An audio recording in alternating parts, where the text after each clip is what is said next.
What's up boys? Jadi kali ini North Boys balik lagi dengan laptop review. Namun sebelum kita mulai reviewnya kali ini, saya mau mengucapkan selamat Hari Raya Idul Fitri bagi yang merayakan di tahun 1441 Hijriah ini. Dan saya nggak bakal capek-capeknya mengingatkan untuk kalian semua selalu jaga kebersihan, cuci tangan yang benar, nontonnya di rumah aja, jangan keluyuran dulu sampai masa pandemi ini selesai. Oke boys, langsung aja kita lanjut ke reviewnya. Kali ini nih, saya mau nge-review laptop keluaran terbaru banget dari Asus TUF Gaming, dimana ini bisa menjadi kandidat the best budget gaming laptop untuk tahun ini, yaitu si Asus TUF A15 di sini, si FX 506 nih boys, bagi kalian yang udah pernah ngeliat reviewnya dari reviewer luar negeri. Sekarang akhirnya udah muncul secara resmi di Indonesia dan saya mau review ini. Untuk jeroannya di sini udah pakai Ryzen 7 seri terbaru yaitu 4800H yang udah 8 core, 16 thread, pastinya udah kenceng banget, nanti skornya kalian bakal kaget ngelihatnya pas di benchmarkingnya. Udah gitu GPU-nya juga yang seri ini udah pakai dari GTX 1650 Ti, RAM sebesar 8GB dan juga SSD sebesar 512GB NVMe SSD. Nah, untuk sekarang saya mau ngomongin soal form factor-nya dulu nih, karena berubah dibanding FX 505 sebelumnya itu bisa dibilang cukup banyak. Pertama-tama dari front cover-nya nih udah beda banget nih. Dibandingkan dengan yang seri lama itu masih dengan logo Asus, kali ini udah dengan logo TUF. Dan depannya ini udah keren banget lah, udah kayak slick matte black metal kayak gini. Jadi bener-bener low profile banget dan logo TUF-nya udah keren banget di sini. Jadi overall look depannya menurut saya udah jauh lebih premium dibandingkan dengan TUF seri yang lama. Udah gitu juga di bagian bawahnya, kalau misalnya kita lihat sekarang di sini, nah exhaust-nya ini bagian bawahnya juga udah keren banget karena udah ada honeycomb pattern yang bikin laptop ini kelihatannya lebih edgy. Udah gitu nambah juga kapabilitas untuk exhaust-nya, dimana nanti kita bakal bahas lebih lanjut.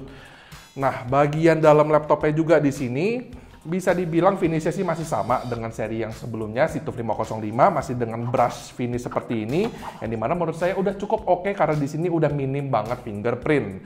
Udah gitu untuk kualitas keyboardnya di sini masih dengan keyboard yang udah punya RGB lighting juga, dimana menurut saya kualitas keyboardnya sama sih dengan yang terdahulu.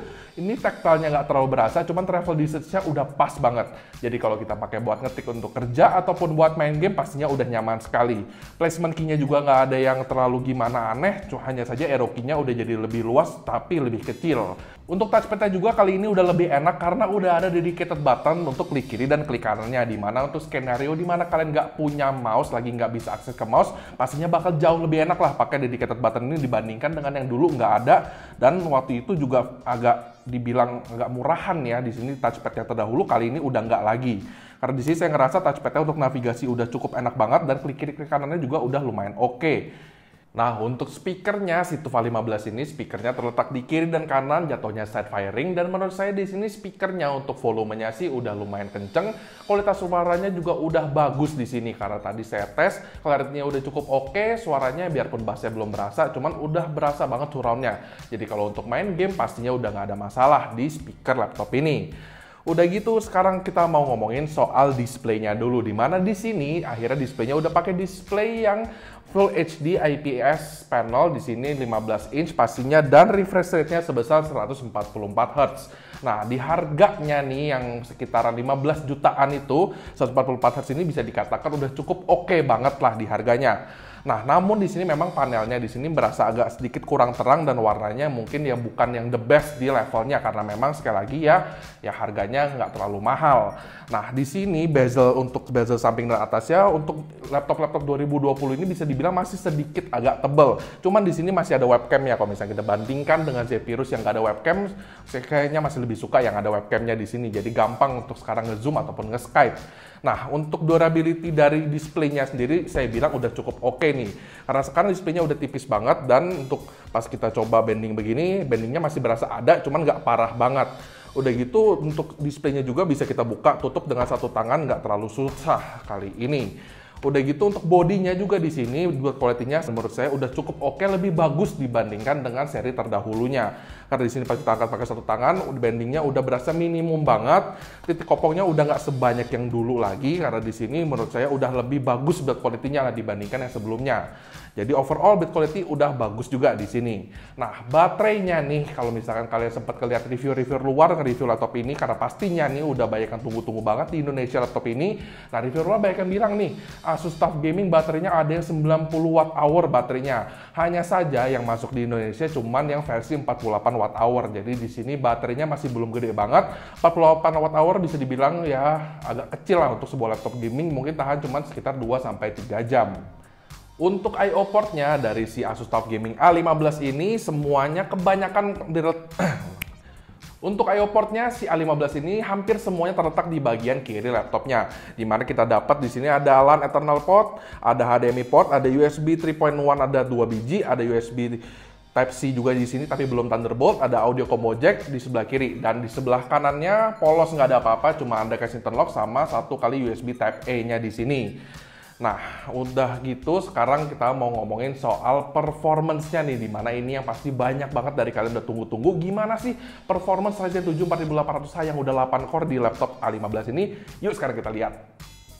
Untuk benchmark CPU-nya, pertama kita menggunakan Cinebench R15, di mana untuk first run-nya kita dapat skor CPU-nya di 1800 CB. Lalu setelah kita menggunakan aplikasi ini terus-menerus, kita mendapatkan skornya di 1683 CB. Nah, menurut kita ini udah gila banget, skornya udah gede banget, mengingat sekali lagi ini adalah CPU di sebuah laptop loh. Kita mendapatkan skor stabil di sekitar 1700-an, di mana ini udah gila banget nih. Lalu untuk aplikasi selanjutnya kita menggunakan Test 3D Mark Firestrike Extreme untuk ngetes si DirectX 11-nya dan kita mendapatkan skor di 4448. Lalu untuk tes DirectX 12-nya kita menggunakan TimeSpy dan kita mendapatkan 3872. Lalu selanjutnya kita menggunakan PCMark 10 dan kita mendapatkan skor overall di 5034. Di mana kita dapat 8.850 untuk Essentials-nya, Productivity-nya di 7.143, dan Digital Content Creations-nya di 5.476, yang pastinya udah oke banget. Untuk tes SSD-nya, di sini kita menggunakan Crystal Dismark 7, di mana di sini untuk read-nya kita mendapatkan 1988 MB per second dan untuk write-nya kita mendapatkan 982 MB per second. Ini merupakan bukti bahwa biarpun memang TUF Gaming A15 ini bisa dikatakan sebagai sebuah budget gaming laptop dari Asus, namun Asus masih memberikan SSD yang nggak terlalu jelek di laptop ini. Untuk gaming testnya, sebenarnya di sini masih sesuai dengan ekspektasi kita untuk GTX 1650 Ti di sebuah laptop. Karena kita masih dapat memainkan game-game AAA, contohnya seperti Red Dead Redemption 2, Monster Hunter World, dan GTA 5 di settingan rata-rata medium sampai very high, dan kita masih mendapatkan FPS-nya masih sangat mulus sekali. Nah boys, jadi dari benchmarking dan juga gaming testnya bisa kita simpulkan si A15 ini performance gamingnya itu tidak terpaut terlalu jauh dibandingkan dengan gaming laptop yang udah ada sekarang di market yang harganya sama nih, sekitar di 15 jutaan. Hanya saja yang membedakan si A15 ini dengan laptop-laptop lainnya itu adalah si Ryzen 7 4800 hanya itu. Ketika kalian main game di laptop ini, Ryzen 7 4800 hanya itu belum 100% digunakan.